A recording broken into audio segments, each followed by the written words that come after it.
Okay, and welcome back to the Nekkid Spoon. Today we're going to make carnitas, and specifically pork carnitas.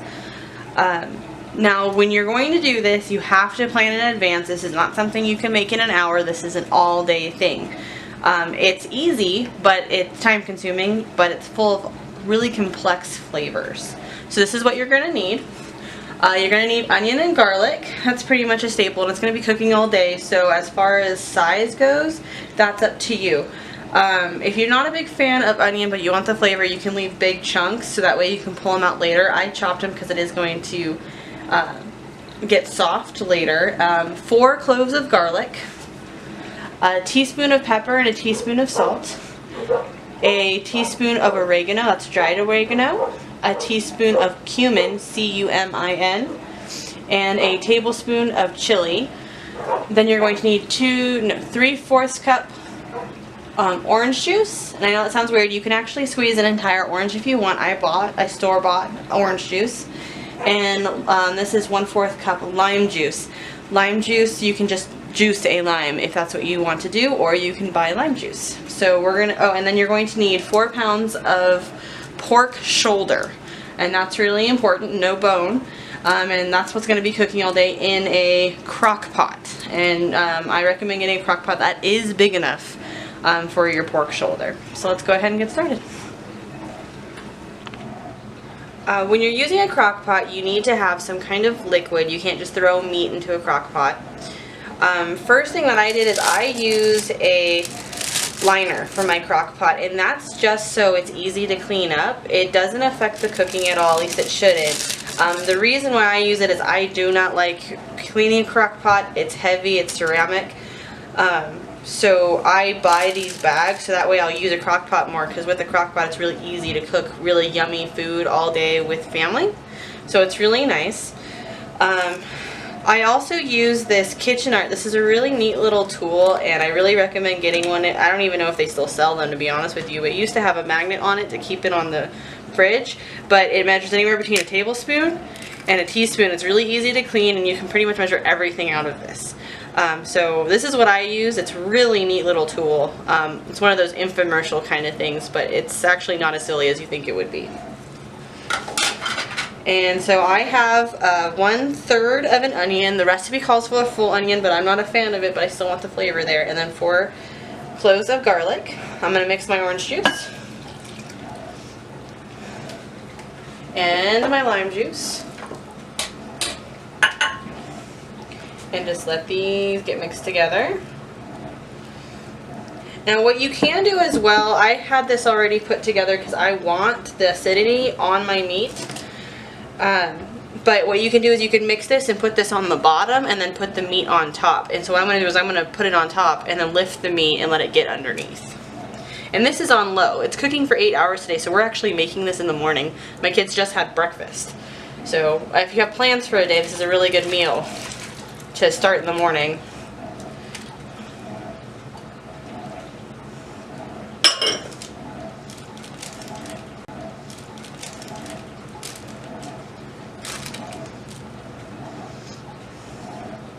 Okay, now I'm going to get my seasonings ready. Okay, so we're going to mix our seasonings and put it on the meat. Once when this is all complete, you're just going to leave it alone all day, which is pretty great.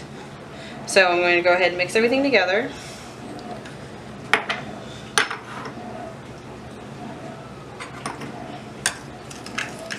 I want to mix it together ahead of time. I don't want to throw each spice in individually because some parts might get more of a spice than others, and we want it to be pretty consistent. And I actually am going to rub the meat with it, kind of like a barbecue rub you would do if you were barbecuing. And it's just for flavor. Just try to get as much of the meat as possible, so because it's all going to cook in to the meat. And after about 8 hours, this is going to just shred beautifully. When it's done, you're also going to want some lime and some cilantro. It's not necessary. It's really just for looks and a little bit of flavor. If you're a fan of cilantro, it's something to do for your family if you want to impress somebody. If you're not a big fan of cilantro, you don't have to have it. But lime I definitely recommend. It's traditional with it. I'm also going to put avocado on mine. That's just because it's a superfood. It's really healthy for you. It has really healthy fats in it. Whenever I can give it to my kids, I do. But other than that, this is ready to cook, and I'll see you in 8 hours.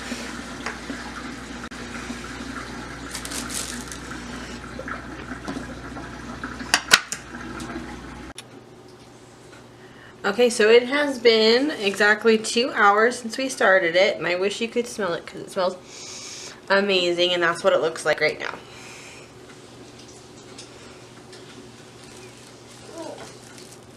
Okay, so now it has been 4 hours, and if you notice, it looks like the meat's getting a little bit smaller. That's normal, and it's still hard. It's not shredding yet, but it's not dry, and that's the important part. That's because the slow cooker is keeping it moist. It looks like there's more fluid. That's the fluid from the meat, but it's not shredding yet, but that's fine. It's only halfway done. So in another couple hours, I'll check it and make sure it's not already complete. It has been 7 hours, and I'm just checking on it. And I believe it is done. So what I did to check was I just pulled off a little corner and it just came shredding right out. And that's how I know it's tender enough to move out of here to shred. I want it out of the juices. You can shred it in the juices. If you're not going to eat it right away, I recommend doing that, but we're going to go ahead and have dinner as soon as this is done. So I'm going to pull it out of the juices to shred. Okay, so this is out of the crock pot, and this is what you do to shred. You can use 2 forks, and you just put one in to brace it, and then twist the other one. And if it's well done, and it's how it's supposed to be, it's just going to come right apart. Like this is just coming right apart. This is how we want it. Depending on how you prefer will depend on the chunks. So I'm just going to continue to shred this, and then I'll start putting the tacos together.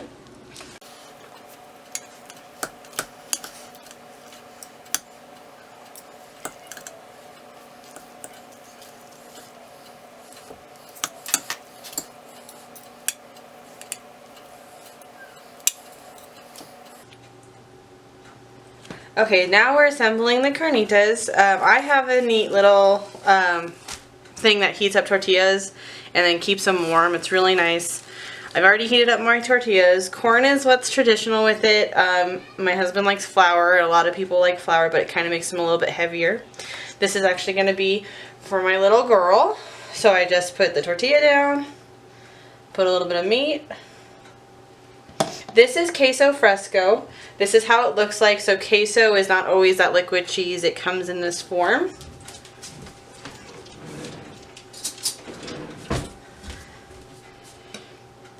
And I'm just going to put a little bit of fresco on there. A little bit of cilantro. This is fresh lime, so you can squeeze a little bit of fresh lime on there. Some avocado. This is just raw avocado. It's not guacamole. Guacamole can make it heavy, so just know that. And you can also put onion. You can put pico de gallo, however you like your tacos. Good luck.